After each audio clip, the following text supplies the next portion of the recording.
வணக்கம்மா. உங்க பேரு, நீங்க இப்ப என்ன பண்ணிட்டு இருக்கீங்கன்னு சொல்லுங்க பிரதர். ஓகே. என்னோட பேர் வந்து மனோ.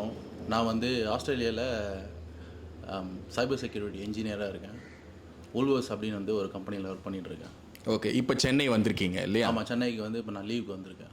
ஓகே. நீங்க இன்னைக்கு காலையில வந்து கேப்டனுடைய நினைவிடத்துக்கு வந்தீங்க. ஆமா. அவர வந்து பார்த்தீங்க. உங்களுக்கும் கேப்டனுக்குமான அந்த கனெக்ட் பத்தி சொல்லுங்க பிரதர். கேப்டன் வந்து எனக்கு வந்து சின்ன வயசுலேருந்தே வந்து கேப்டன் வந்து எனக்கு ரொம்ப பிடிக்கும். ப்ளஸ் வந்து என்னுடைய படிப்புக்கு எல்லாமே வந்து நிறைய ஹெல்ப் பண்ணியிருக்காரு. பர்சனலாக நான் வந்து 2, 3 வாட்டி வந்து கேப்டனை வந்து மீட் பண்ணி இந்த மாதிரி படிக்கிறதுக்கு வந்து என்னால் முடியல, எனக்கு வந்து எதனா சப்போர்ட் பண்ண முடியுமா அப்படின்னு கேட்டப்போ, கேப்டன் வந்து என்ன ஏதுன்னே கூட கேட்கல. கேட்காம வந்து எவ்வளோ செலவோ அது எல்லாத்தையுமே வந்து கேப்டன் அப்போவே பார்த்துக்கிட்டாரு. ஸோ அப்போதுலேருந்து வந்து எனக்கு கேப்டன்னா வந்து ரொம்ப பிடிக்கும். அவர் இறந்துட்டாரு அப்படின்ற வந்து செய்தி கேட்ட உடனே எனக்கு வந்து அங்கே என்ன பண்ணுறதுனே தெரியல. எனக்கு ஆஃபீஸ்க்கும் போக முடியல என்னால் அங்கே. நான் லீவ் போட்டுட்டு நீங்க ஆஸ்திரேலியால இருக்கும்போது தான் உங்களுக்கு அந்த தகவல் தெரிஞ்சது. ஆமாம், எனக்கு தெரிஞ்சது. அப்போது வந்து என்னால் ஆஃபீஸுக்கும் போக முடியல. ஸோ இங்கே வந்தால் கண்டிப்பாக வந்து பார்க்கணும் அப்படின்னு வந்து ரொம்ப நாளாக யோசிச்சுன்னு இருந்தேன். எனக்கு இப்போ தான் வந்து லீவ் கிடச்சிது வந்தேன். நேராக வந்த உடனே போய் பார்க்கணும் அப்படின்றதுக்காக வந்தேன். ஓகே. பிரேமலதா அம்மாவை பார்த்தீங்களா? அவங்க என்ன சொன்னாங்க? ஆண்டியை பார்த்தேன். ஆண்டி வந்து கேட்டாங்க, எப்படி இருக்கீங்க, எப்படி உங்களுக்கு தெரியும் இந்த மாதிரி விஷயம் அப்படின்னு. ரொம்ப வருத்தப்பட்டாங்க. எனக்கு வந்து பேசவே முடியல என்னால். நான் அப்படியே ரொம்ப எமோஷ்னல் ஆகிட்டேன். என்னால் அழ மட்டும்தான் முடிஞ்சதே தவிர வேறு எதுவுமே பேச முடியல. அவர் கேப்டன் வந்து ஃபஸ்ட்டு கேள்வியே வீட்டுக்கு வந்தாலே அவர் கேட்ட ஒரே கேள்வி, "ஏலே சாப்பிட்டியா?" அப்படின்னு ஒரு முதல் கேள்வி தான் கேட்பார். அந்த கம்பீரமான குரலே வந்து இப்போ இல்லை அப்படின்னும் போது அந்த இடமே வந்து ஒரு அப்படியே சைலண்ட்டாக இருக்குது. ஸோ அதை வந்து சொல்லவே முடியல. ஆண்டியும் வந்து ரொம்ப ஃபீல் பண்ணாங்க. கேப்டன் அவர்களை நீங்க சந்திக்கும் போது ஃபேமிலியா போனீங்களா? இல்ல தனியா போனீங்களா? யாராவது உங்களை கூட்டிட்டு போனாங்களா? இல்லை, கேப்டன் வந்து நான் பார்க்கும்போது நான் தனியாக தான் போயிருந்தேன். அப்போ என்னுடைய ஃப்ரெண்ட்ஸ்லாம் கூட இருந்தாங்க கூட. அப்போ நான் தனியாக தான் போயிருந்தேன். அப்போ தனியாக போகும்போது தான் கூப்பிட்டு வச்சு பேசினார். ஓகே. அதாவது உங்களுக்கு படிப்புக்கு ஹெல்ப் பண்ண கேட்டபோது நீங்க மட்டும்தான் போயிருந்தீங்க. நீங்க எதுவும் கட்சி சார்ந்தெல்லாம் போல. கட்சி சார்ந்தெல்லாம் போல. உதவி வேணும்னு தனியா தான் போய் கேட்டீங்க அவரை. தனியாக வந்து அவரோட கட்சி ஆஃபீஸ் தேமுதிக கோயம்பேடு அலுவலகத்தில் அவரை சந்திச்சிங்களா? கட்சி ஆஃபீஸில் வந்து முதல் தடவை அந்த சந்திப்பு எப்படி இருந்தது? கொஞ்சம் நர்வஸாக இருந்தது. கேப்டன் வந்து நான் டிவியில் தான் பார்த்துருக்கேன். அதுக்கு முன்னாடி நான் நேரில் பார்த்ததில்ல. அவர் நேரில் ஃபஸ்ட் டைம் பார்க்கும்போது வந்து அப்போ 2010 11 நினைக்கிறேன். ஃபர்ஸ்ட் டைம் அவர் நான் நேரில் பார்க்கும்போது அப்படியே ஒரு சிங்கம் மாதிரி இருப்பார். அப்படியே அவர் பேசினாலே வந்து அப்படியே கம்பீரமாக இருக்கும்.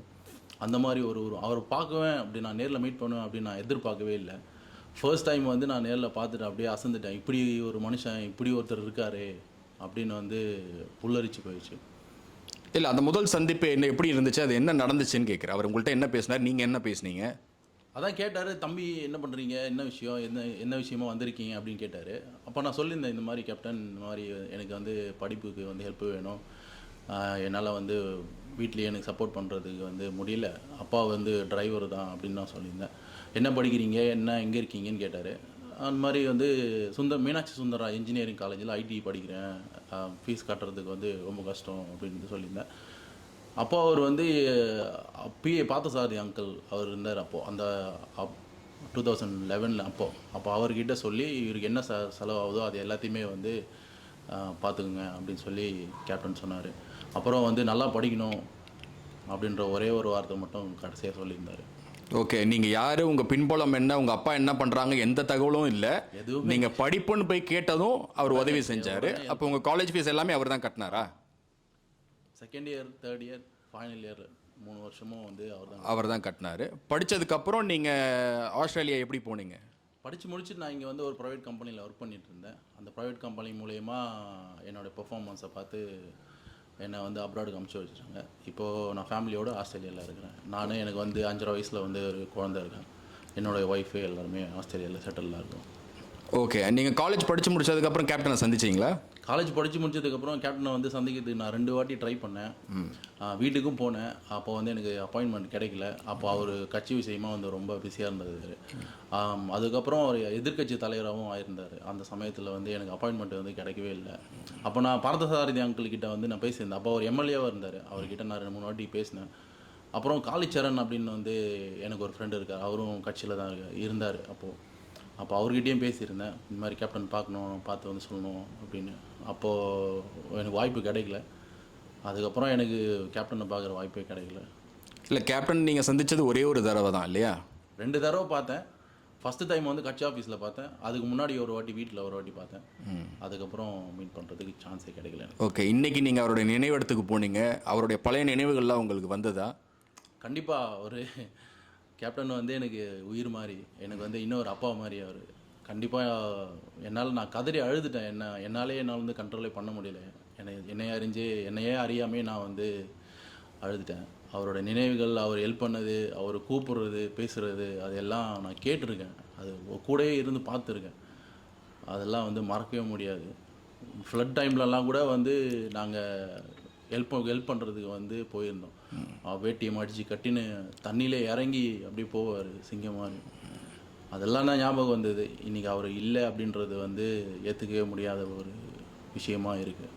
உங்களுக்கு கேப்டன்கிட்ட பிடிச்ச விஷயம்னா எந்த குவாலிட்டி உங்களுக்கு ரொம்ப பிடிக்கும்? கேப்டன்ட்டு பிடிச்ச விஷயம்னா எல்லாரையுமே ஈக்குவலாக ட்ரீட் பண்ணுவார். ஃபஸ்ட்டு விஷயம் கேட்குறது சாப்பிட்டியா, என்ன பண்ணுற, படிக்கிறியா அப்படின்னு தான் கேட்பார். அந்த ஒரு விஷயந்தான், படிப்புக்கு தான் ஃபஸ்ட்டு இம்பார்ட்டன்ட் கொடுப்பார் அவர். அந்த விஷயத்தில் தான் வந்து அதுக்காக தான் நானும் போய் நின்னேன். அவர் கொடுத்த காசில் அவர் பண்ண உதவியில் முன்னுக்கு வந்த ஒருத்தரில் மனோவும் ஒருத்தன். நீங்களும் ஒருத்தர்? நானும் ஒருத்தன். சாரி, என் பேர் மனோ. சாரி, நானும் ஒருத்தன். நீங்களும் ஒருத்தர். இப்போ உங்கள் வீட்லேயே கேப்டனுடைய புகைப்படம் பார்க்க முடியுது. அவருடைய படங்கள் நீங்கள் தொடர்ந்து பார்க்குறது உண்டா? அவர் படங்கள்லேயே உங்களுக்கு பிடிச்ச படங்கள் எது? கேப்டன் படம் வந்து பழைய படங்கள்லாம் வந்து பார்க்குறது நல்லாயிருக்கும். நான் ஆஸ்திரேலியாவில் வந்து டைம் இருக்கும்போது ஃபேமிலியாக நாங்கள் பழைய படங்கள் பார்ப்போம். புது படங்கள்லாம் வந்து அவ்வளோ பார்க்கல. இந்த படம் அப்படின்னு வந்து ஸ்பெசிஃபிக்காக எதுவும் சொல்லிக்கிற அளவுக்கு எனக்கு சரியாக ஞாபகம் இல்லை. ஏன்னா ரொம்ப பழைய படங்கள்லாம் நல்லாயிருக்கும். ஆனால் கேப்டனோட பாட்டெலாம் வந்து நான் நிறைய வாட்டி கேட்பேன். அதில் வந்து அந்த வானத்தை போல மனம் படைத்த மன்னவரே அப்படின்ற ஒரு பாட்டு வந்து என்னுடைய ஃபேவரட், ஆல் டைம் ஃபேவரட். அந்த பாட்டுக்கு ஏற்ற மாதிரியும் அவருக்கு அதே மாதிரி மனசும் கொண்டவரும் கேப்டன் தான். இன்றைக்கி நீங்கள் கேப்டன் இருந்திருந்தா, இப்போ முடிச்சு நீ ஆஸ்திரேலியாவிலேருந்து வந்திருக்கீங்க, இப்போ இன்றைக்கி கேப்டன் இருந்திருந்தால் அவரை சந்திச்சா நீங்கள் என்ன சொல்லியிருப்பீங்க? கேப்டன் இருந்திருந்தாருன்னா ஃபஸ்ட்டு வந்து அவர் காலில் விழுந்து அவர்கிட்ட ஆசீர்வாதம் வாங்கியிருப்பேன். அவர்கிட்ட சொல்லியிருப்பேன், கேப்டன் நீங்கள் சொன்ன மாதிரியே நான் வந்து முன்னுக்கு வந்துட்டேன். நீங்கள் சொன்ன ஒரு வார்த்தை தான், நீங்கள் பண்ண உதவினால் இன்றைக்கி நான் நல்லா இருக்கேன் உங்களால் தான் அப்படின்னு சொல்லி நன்றி சொல்லிட்டு வந்திருக்கேன். Thank you brother. Okay sir, thank you.